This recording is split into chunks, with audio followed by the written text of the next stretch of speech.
My brother-in-law's girlfriend has tried to kill me twice, and now she wants to come back to that house like nothing ever happened. My brother-in-law's girlfriend is named Lexi. She's beautiful, outgoing, speaks eloquently, and has a way of charming everyone she meets on the first try. Maybe that's why she so easily swept my husband's family, and even my brother-in-law himself, into this spell of how could anyone not like her? They fell too fast, too deep, and forgot one crucial truth. Being charming doesn't excuse being disrespectful and irresponsible. I have a severe dairy allergy, not the kind where you get a mild stomach ache or a little rash. I go into anaphylactic shock. I carry 2 EpiPens with me 24/7, and even the tiniest trace of dairy, say from a cutting board, a knife, or a pan used to cook something with milk, can leave me gasping for breath. One mistake is enough to send me to the ER in an ambulance. My in-laws know this. They've always taken it seriously. Ever since my husband and I moved in together, we established a non-negotiable rule. No dairy products of any kind are allowed in this house, period. When Lexi and my brother-in-law started dating, my husband made a point to explain my condition to them both. We thought we had done enough. Clear warnings, detailed explanations, even a list of ingredients to avoid. But just 2 days into her first visit, Lexi secretly brought dairy products into the house: ice cream, butter, some prepackaged foods, and cooked while we weren't home. She cleaned up thoroughly, tried to hide all traces, probably thinking no one would notice, but it only takes a little bit of residue on a pan handle or a knife blade, and just a few hours later, I collapsed in the bathroom from an allergic reaction. Another ER visit. And when we learned the cause, Lexi cried and said, "I didn't think it was that serious." Didn't think.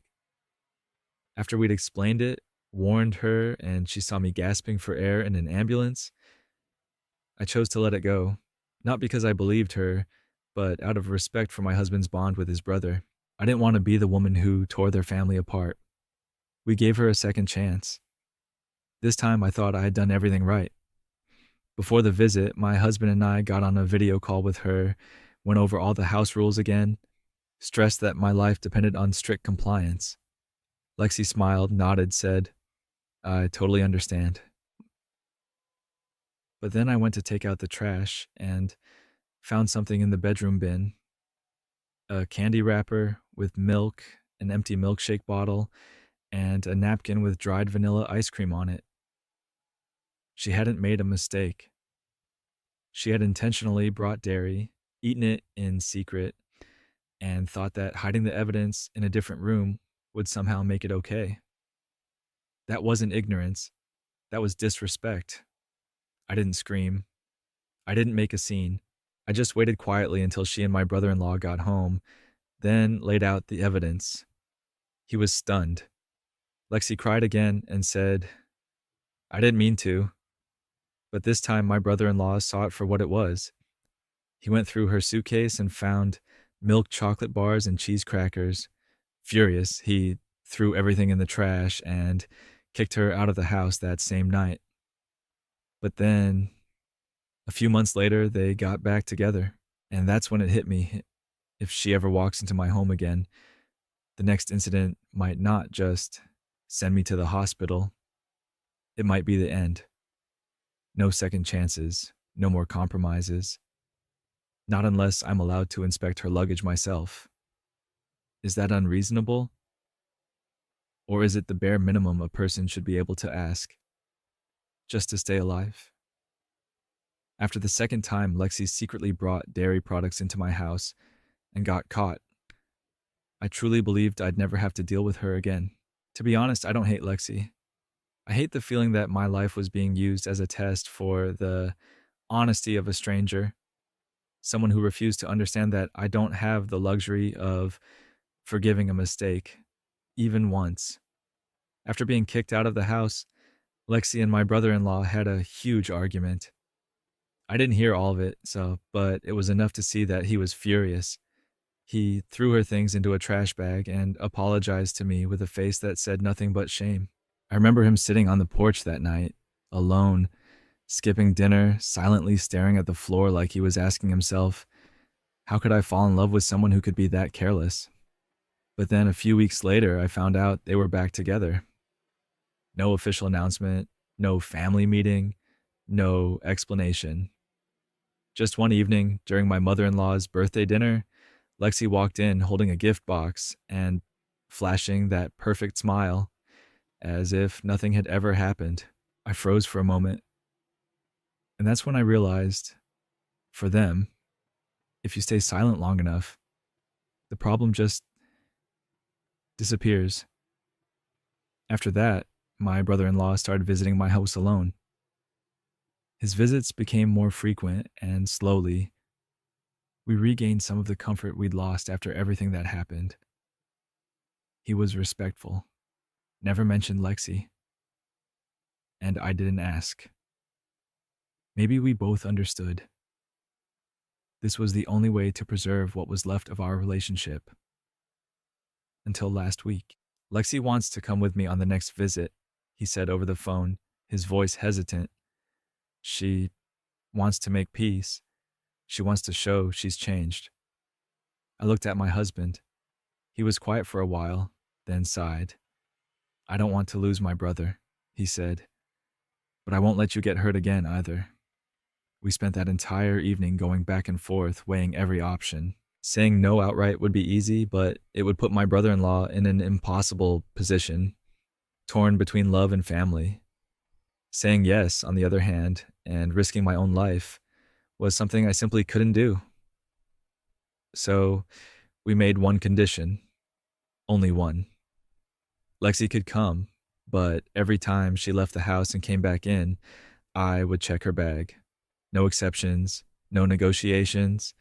It wasn't a punishment. It was a survival measure. I know some people will say it's invasive, that I'm treating a guest like a criminal, but I can't afford to gamble with my life just to keep the peace with someone who's already sent me to the hospital twice. And both times started with promises like, I understand now, and it won't happen again. I don't trust words anymore. I need actions. I need clear boundaries. Because I don't want the next time this story is told to be at my funeral. I thought the request to check her bag, while firm, was reasonable. Instead of saying no, I offered another door. A chance for Lexi to prove she had truly changed. That she valued someone's life more than her own ego. But I was wrong. The moment my brother-in-law passed along the condition, Lexi's first reaction wasn't surprise or confusion. It was anger. She said I was insulting her dignity, that no one had ever treated her like a thief, and that if I didn't trust her, then maybe she shouldn't be coming into the house at all. That last part was the only thing I agreed with. What shocked me most wasn't Lexi's reaction, but the reaction from certain others in the family. One cousin-in-law messaged me privately saying, "You should learn to forgive. Everyone makes careless mistakes when they're young." An uncle even joked, half serious, "Try staying home every day. Maybe your allergy will tone down." But I don't need a lesson on forgiveness. I've already done that, twice. And both times I ended up in the ER, a breathing tube strapped to my face, my heart racing, cold sweat soaking my back. As for young people's carelessness, that's forgetting to lock the door, dropping a glass, or taking the wrong turn. It's not putting someone's life next to a buttery cookie wrapper and hoping no one notices. The most heartbreaking part of this whole argument was how few people asked, how scared was I? What kind of stress was I living with every time I saw a mysterious smear of milk on the sink? Instead, everyone focused on Lexi's feelings. She felt hurt for being asked to check her bag. She felt disrespected. She felt distrusted. And somehow those I feel statements started to outweigh the facts that she had twice brought dairy into my home, even after being warned. I began to feel like I was the one in the wrong. Like I was the difficult one, the unforgiving one, the drama maker. A part of me wanted to let it go again, just to avoid being the lone voice against a tide of, she didn't mean it.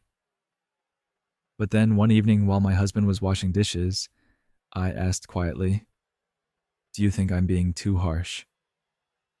He paused, looked at me for a long moment, then said, "No, I think you've been caring more than anyone in this house can truly understand."